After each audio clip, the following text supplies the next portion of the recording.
Podcast. I am your host, Ken Joslin.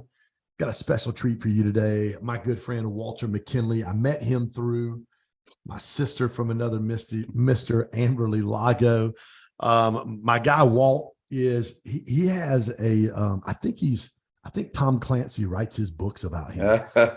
This cat right here has got a history. He's better known as Jack Ryan. No, I'm joking. He really is Walter McKinley. Speaker for corporate events, veterans groups. He's a former Navy intelligence officer, #1 best-selling author of the book Monsters in My House. Walt, what's up, my friend? Hey, what's going on, brother? It's great to join you. I've been so excited about this since we met. Gosh, has it been 6 weeks ago or so? Yeah, about a month ago, my mastermind. Time is moving.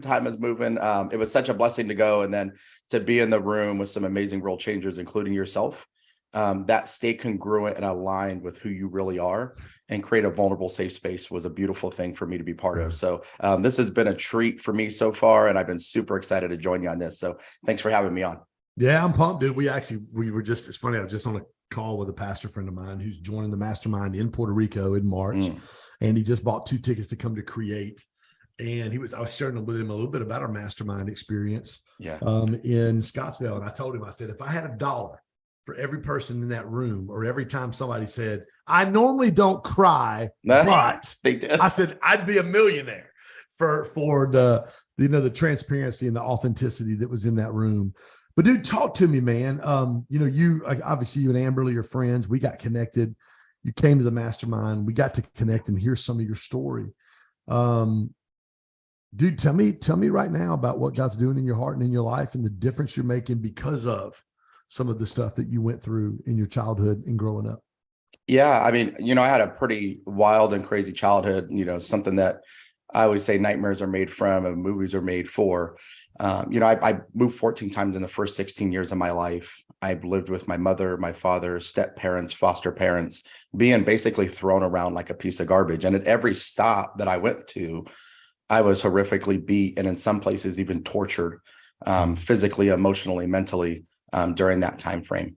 And I lived my first, late teens, early adulthood in a really angry state and a woe is me. Why did this happen to me? Why was my childhood taken from me? And a really victim mindset, where even though I wasn't being abused anymore, I was still victimizing myself every day and reliving those memories, not realizing the gifts my trauma would give me, or not realizing the empowerment that I could feel as I really stepped into my healing journey. And for me, I knew that I didn't want to repeat the generational cycles. I knew I had to do something different. I didn't know how the hell to do it, but I knew I had to do something different. And so I just really set out on this path of first achievement driven by anger. A lot of it was, I'm not going to let them hold me back. Like, I'm not going to let them control my life in adulthood. I'm not going to let these demons conquer me. And it was really anger that drove me forward. And I was having massive success in the military. I started enlisted, became a naval intelligence officer, retired. What I realized on my journey, if I really wanted to break the generational cycles, I needed to switch my mindset to being driven by love. And so I ended up meeting my wife of 23 years now. We had 2 amazing, beautiful, one's a freshman in college, one's a sophomore, daughters. And we had, I had my kids. And I said, if I want to stop these cycles, I need to really focus on life happening for me, not to me. And what was I given from all my experiences, and how could I step into who I am, like right now today at 46 years old, because of those things. And so let me ask you a question real quick. What was the moment, because you just said something that I thought was pretty profound. I had to transition from doing things that were focused, or the catalyst was anger, and I had to do that. When was the moment you realized, man, I'm doing this? And obviously going enlisted, I'm an Air Force veteran. Both my older brothers retired, which means I'm smarter than you are. We got jokes. I know. Yes, we do, baby. Yes, we do. When was the moment, going in enlisted and then transferring, going through, OTS and becoming an officer and an intelligence officer, at that, you were successful, but you were driven by you were fueled by the wrong motivation. When was the moment you realized, man, I'm operating on the wrong fuel. I think initially it started because it just doesn't happen overnight, right? So it started when I met my wife. And I just knew she's the most patient woman on the face of this earth. Thank God, because in 26 years of being together and 20 years of marriage, I needed a patient woman.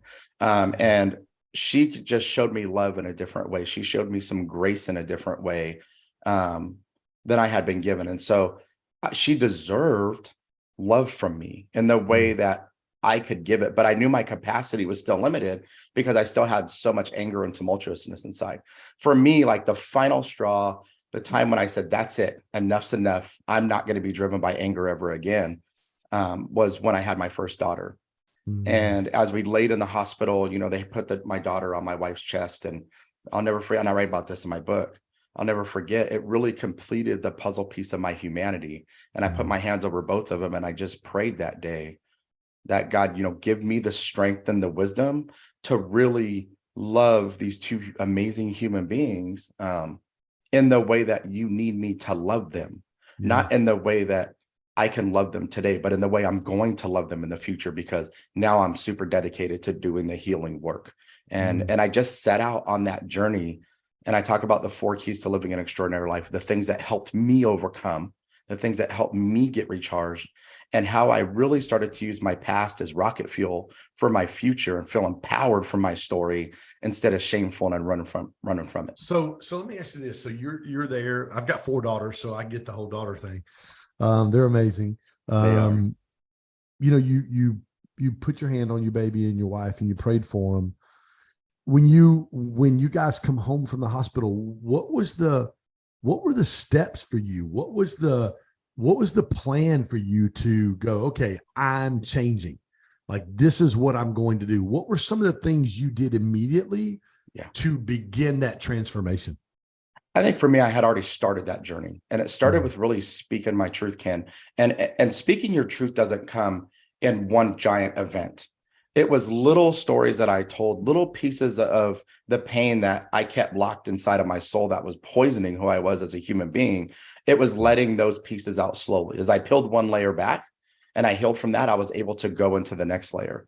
For me, the next phases really were accepting what I went through. It's black and white. There's no need to diminish it. There's no need to push it away, but acknowledging the feelings that came with that hurt little boy that was a man that didn't need to walk around with Captain Resilience on his chest all the time, not crying, not letting anything bother him, pushing forward, finding a different layer of vulnerability where I can tap into those emotions and the pain so that I could find ultimately the forgiveness for all of my abusers so that I could live right. It wasn't about them. It was about me letting go, finding forgiveness, and then realizing, holy crap, the empathy, the grit, the resilience, the compassion, the integrity, like all the things that built who I was at that moment, they actually were born in that pain and that struggle.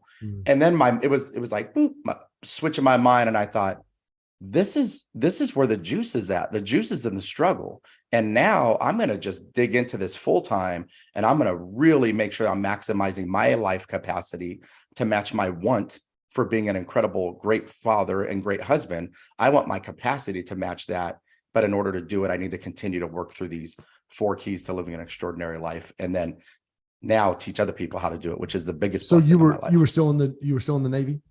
I was. You were in the Navy when your baby was born. And how much longer did you have in your naval career? Oh, a long time at that point. So that was, gosh, I don't know, 5 years into being in the Navy-ish, right? 5 or 6 years. Okay. So I stayed for 20 and then retired. So at 10 years, I switched over to, you know, as all my enlisted buddies called me, the dark side. I became a traitor to the officer side. And then retired at 20 and went into corporate America after that. Yeah.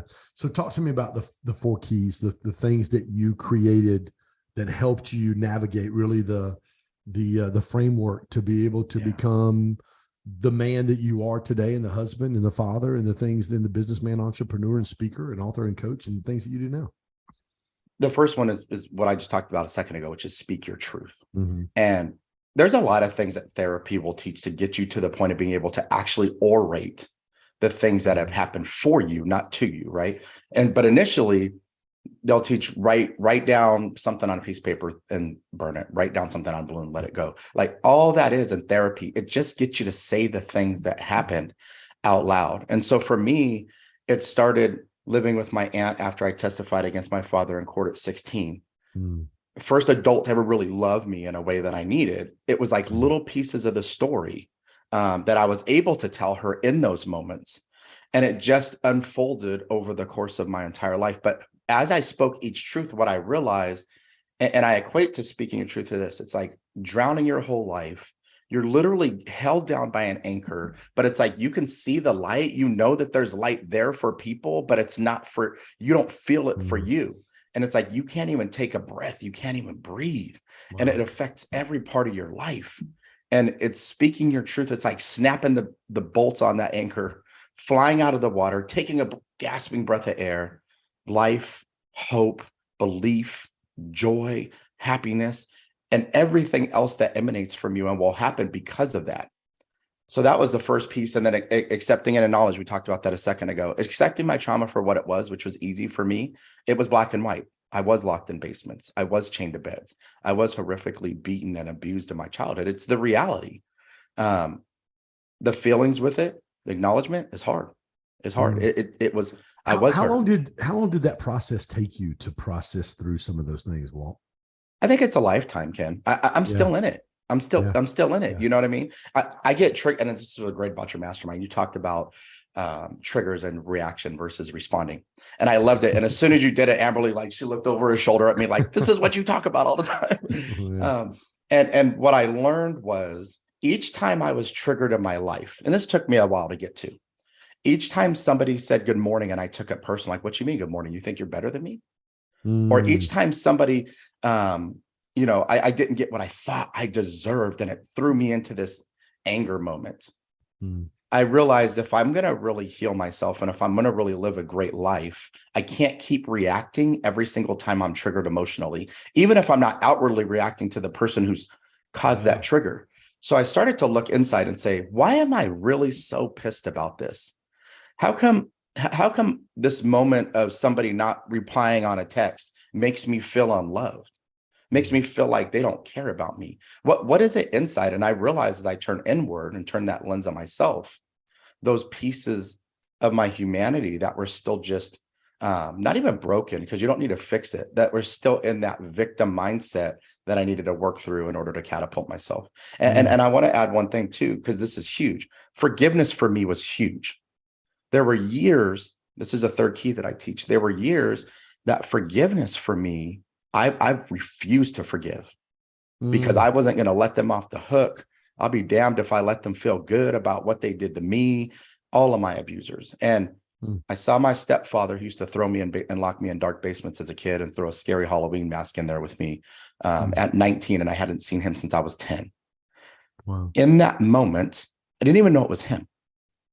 I said, he was talking to my little sister at the edge of the carport. I was visiting my mother for the first time in a decade. They weren't together anymore, but he was visiting my little sister. And I looked and I said, hey, dude, what's up? And I thought it was my mother's boyfriend because it had been so long. And he goes, hey, Walt. And I took 2 steps, Ken. And to this day, I've never felt this much anger and hatred in my life. And I was flush. And I'm bringing my girlfriend, my wife now, home to meet my family for the first time or seeing my sisters. It's like supposed to be this moment. Yeah, she looks at me and goes, what's wrong? And I said, that's Bruce. Wow. And she goes, oh my gosh. And I looked at my mother and I said, if you don't make him leave, I'm going to go stab him to death. And I'm not playing. She looks at my older sister. My older sister's like, well, don't play. You better go make him leave now. And so she runs over there and makes him leave. Do you know, I saw this man 12 years later. I realized in that moment, I can't hold on to this. Yeah. Holy crap. I would have killed, it ruined my day.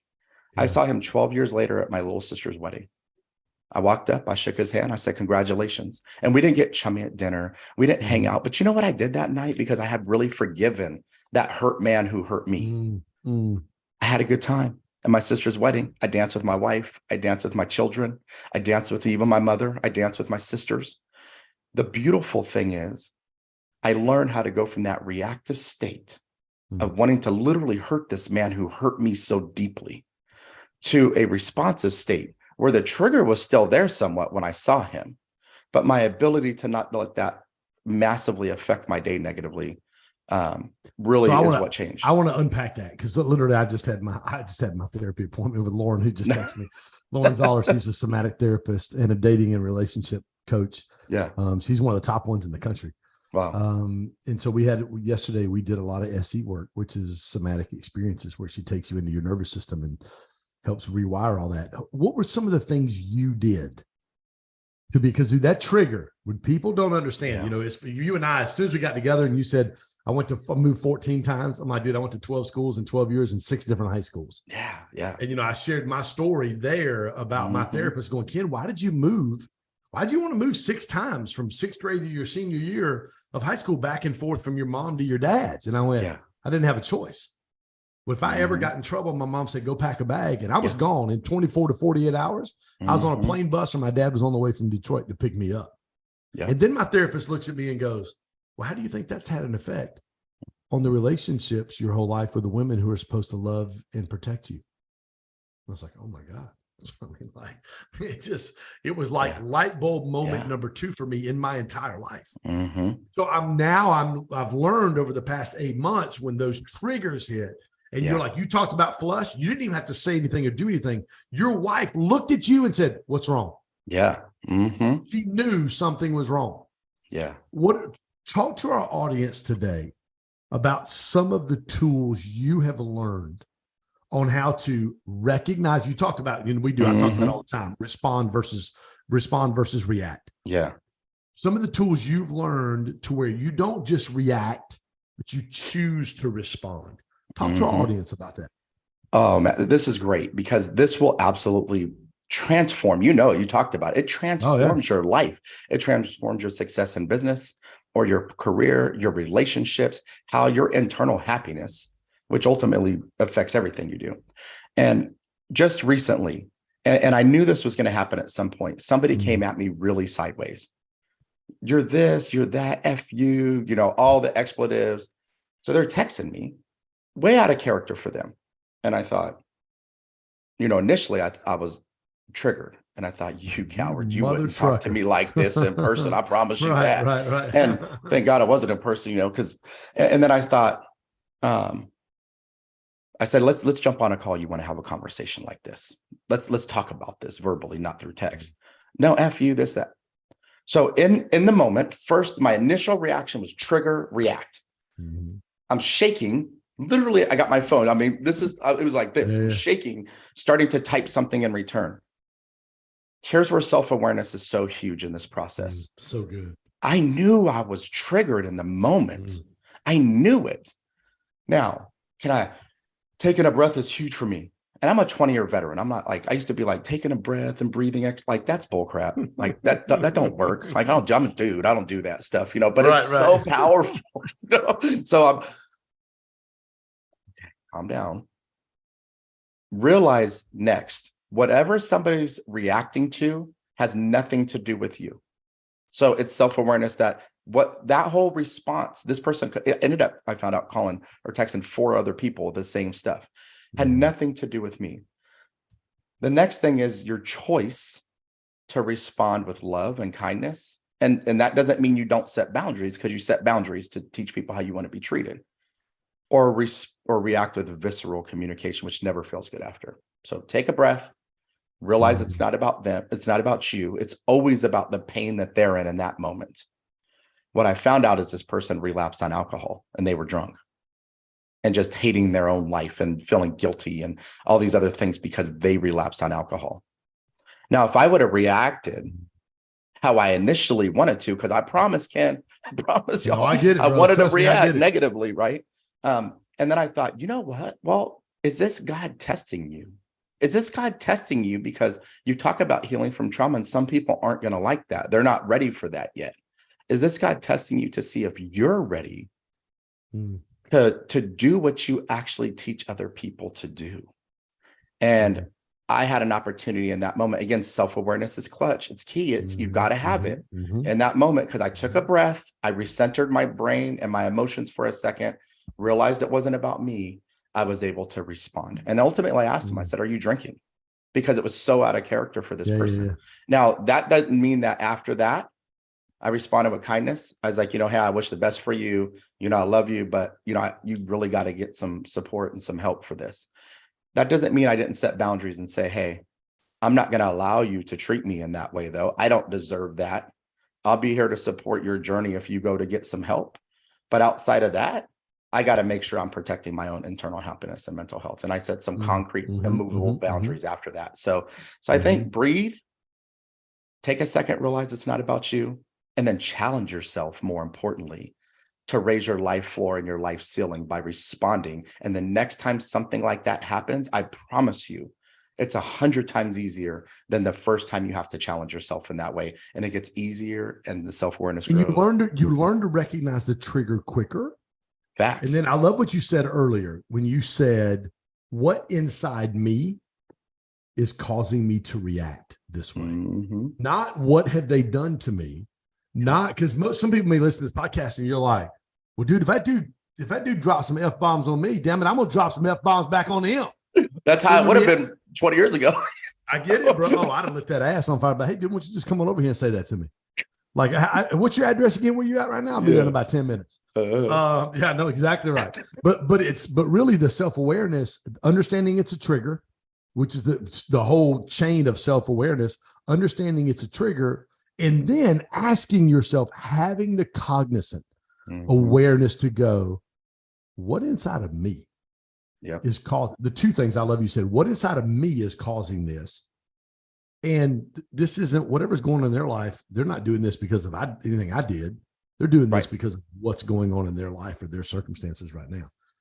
So walk me through. So you started that journey several years ago, and obviously it's still a journey. Yeah. And I think, encourage, I'd love for you to encourage our audience, for people who are walking through this, no matter where they may be in the journey of understanding trauma and how to walk through what we're talking about and really finding healing for that trauma. Yeah, I think, first of all, the reason, and this is what I love about you too, Ken, is you're so vulnerable. The ultimate strength in life and the ultimate level of happiness that you'll find, as your capacity will grow exponentially, is when you find a place of vulnerability within yourself. Because when you're truly vulnerable, when you can speak your truth in a way that is the reality, when you can go through these 4 keys to living an extraordinary life I talked about, when you're honest with yourself, but when you're triggered and react, and you give yourself grace and forgiveness too, because forgiveness is always about you, whether it's forgiving somebody else or whether it's forgiving yourself. It's always about you and then how you can affect everybody else. The reason I share what I do, it's to give a voice to the silenced, those people that they just don't, that's good for you, Walt, that's good for you, Ken, but I'm not there yet. But I was you. I was you that's struggling, that's sitting in that pit of despair with the shame and the embarrassment and the anger and the hatred. And what's interesting is when I created the 4 keys to living an extraordinary life, I didn't realize this. I was advised not to put it in the memoir at the very end because it's more self-help. I said, no, when somebody finishes and feels inspired by this, I want them to know what I did. And then so they can go start. You got to embrace the fear of the unknown and take the action. The reason I share is to give people the absolute belief, not motivation or inspiration. Damn that. That's great, but it's fleeting. I want people to take away the absolute belief. You know what? If Walt can make it through that stuff, if Ken can make it through the stuff that they went through, well, I can do that too. There's nothing special about those guys other than the fact that they made a choice to embrace the fear of the unknown and start taking steps on this journey, to dig out of that pit of despair that they lived in order to find an ultimate level of happiness. And what I found is, and I didn't realize this, the acronym for the 4 keys for me spells safe. My wife saw it. Wow. So subconsciously I did this. And Maslow's hierarchy of needs outside of food, shelter, and water, in order to stop surviving in life. That's why we're warrior. We ain't victims. We're not survivors. We're damn warriors, fighters. Come on, baby. In order to start thriving, in order to really step into that warrior power, you first need to feel safe. So my goal in life is to take this ladder, this healing ladder I've created, these 4 keys to live an extraordinary life, stick it down in this pit of despair that I used to live in too. because I know how to get out of it now because I did, and teach you how you can get out of it. But I can't do the steps for you.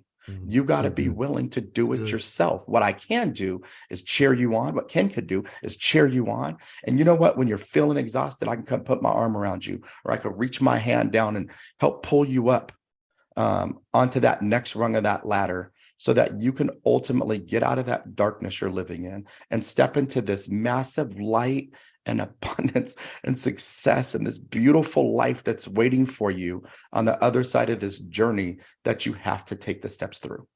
I love that, dude. I absolutely love that. And I think, you know, personally, I think there's no one greater qualified to help you out of, or to help you navigate through your journey of healing from trauma than somebody that's been through trauma. Yeah. Because you understand all the stuff. It's, you know, it's pretty powerful. Tell us something about your book. No, you got a book. You sent me a copy. Thank you for sending me a copy. You sent me a really nice, cool copy in the middle of a box and everything. Yeah, you got a little PR box, a little handwritten note. Yes, that was yes, my sir. small token of appreciation for you allowing me to come to that mastermind, which was phenomenal for me. So what I love is, and I'm going to show the book real quick. So this is the book, Monsters in My House, A True Story. It's not a Stephen King novel. People are like, oh my God, that cover. This was my view as a little boy, being locked in the basement, looking at my stepfather, being thrown into the dark in the dungeon of this basement for hours at a time. But what I also put on the back was this. What I also put on the back was light and abundance, because I literally went from being locked in this basement to living an extraordinary, beautiful, magnificent life that has taken me through a lot of storms to get to where I'm at. And one of the best things I've ever heard about this book, and I've sold almost 1,500 copies now. I'm just short of that now, which has been amazing. #1 bestseller.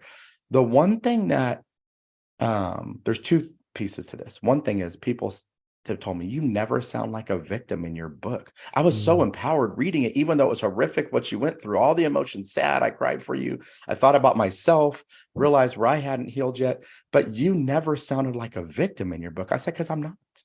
I was victimized, but I'm not a victim. A victim is a choice you make inside of here, whether or not you're going to stay in this space. And so I wrote the book in that way because I want people to feel empowered from their own story. There's so many people who went back to therapy after reading this because they thought, holy crap, as happy as you are, like that second half of your journey to get to where you're at today, I want that for me. And you just gave me the belief. I have to stop sometimes. I start to get emotional because it's my purpose. It's my life. God trusted me with this pain so I could reach those that are unreachable. And there's so much, and I ran from that for so long. There's so many of us that God trusted us with pain, and we're running from the reality of the purpose that can happen when we heal from it. And that's what this book is about, is breathing life into the world, to breathing life into people's journey. And one of the coolest things, Ken, that has happened from this is a healing in my own family that it's initiated, even with my own mother, who doesn't show up well in the book, by the way. But it's not about being a victim. It's just about the reality. Right. She decided at 66 to get sober after starting to really face the realities of what kind of mother she was because of the abuse that she went through herself as a child. She's been sober almost a freaking year. It is never too late for anybody listening to this to live the rest of whatever life we got left, happy, fulfilled, and in our purpose. I love that. Walt, what's the best way for people to connect with you, my friend? Best way is just go to my website, waltmckinley.com. All my social medias are on there, depending on which one that you choose to use. It's Walter McKinley. I use my personal account on Facebook, and Walt McKinley Inspiration on Instagram. But really, if you just go to waltmckinley.com, you can find everything about me and what I'm doing to continue to remove the stigma of trauma and spread this message where people really feel empowered from their story. And we work on changing humanity together. I love that. You do realize we set a Guinness Book of World Records today, right? I don't. So we're the two sexiest Walters to ever do a podcast together. I mean, it's like Ricky Bobby said, baby. If you're not first, you're last. Thank you, baby Jesus. Thank you for my son, Walker and Texas Ranger. Walker and Texas Ranger. Walt McKinley, thanks for joining us, guys. Go check him out, waltmckinley.com. Walt McKinley Inspiration. I'm sitting here looking at his Instagram page. His number one best-selling book, Authors, the number one selling book, Monsters in My House. Listen, guys, if you have had any kind of childhood trauma, any kind of, and even if you don't even know that you've had childhood trauma, but you've had those moments to where you get triggered and you go from what I call 0 to 100 very fast, that's a signal and a sign that you've got some trauma buried deep in there. And one of the books I've read is Happy Days. I've got it right here from Gabby Bernstein. This book is absolutely phenomenal. And one of the things that Gabby talks in there about trauma is that our brain is so life preserving, like, because it's so painful to deal with trauma. Our brain will cause physical ailments in other parts of our bodies to get us to avoid dealing with the trauma that's in our heart and in our soul. It's unbelievable. But guys, go check out my guy, Walt McKinley, waltmckinley.com. Again, Walter McKinley or Walt McKinley Inspiration on Instagram. Go get his book, Monsters in My House, on Amazon. Bro, thanks for joining us today, my friend. Man, I appreciate you, brother. Thank you so much. Man, you're welcome. Guys, thanks for joining us on another episode of As the Leader Grows, where we are crazy passionate about helping business leaders build confidence, gain clarity, and create community. If this has blessed you, added value to you, do me a favor, a couple things. Number one, smash that like button. Number two, share this on your social media page. The last thing is, if you go to my community, Walt's talked about our mastermind. We do a high-level mastermind with some of the most phenomenal human beings on the planet. Walt will give you a thumbs up on that. A billionaire, several 8-figure earners, a lot of 7-figure. These are some of the best entrepreneurs, business leaders, business owners, CEOs on the planet. And they're amazing human beings. You say, Ken, man, that may be a little much. Listen, our online community is phenomenal, and you can try that out for 10 days absolutely free. Go to growstackdrive.com/challenge. That's growstackdrive.com/challenge. And last thing, our Create Conference coming up in Atlanta, January 26th, 27th, and 28th. Myself, Ed Milet. I got 2 surprises, people that come in. I can't say their names yet. Ed Milet, John Maxwell will be there. Amberly Lago, Marie Cosgrove, Randy Garn, Anthony Trucks, Carlos Reyes. I mean, dude, the list, it is insane. Lauren Zoller. We've got some phenomenal people as we hit our core 5: faith, health, relationships, business, and finances for 2.5 days in an unbelievable atmosphere. It's going to be life transforming. Thanks for joining us today. I'll see you next week.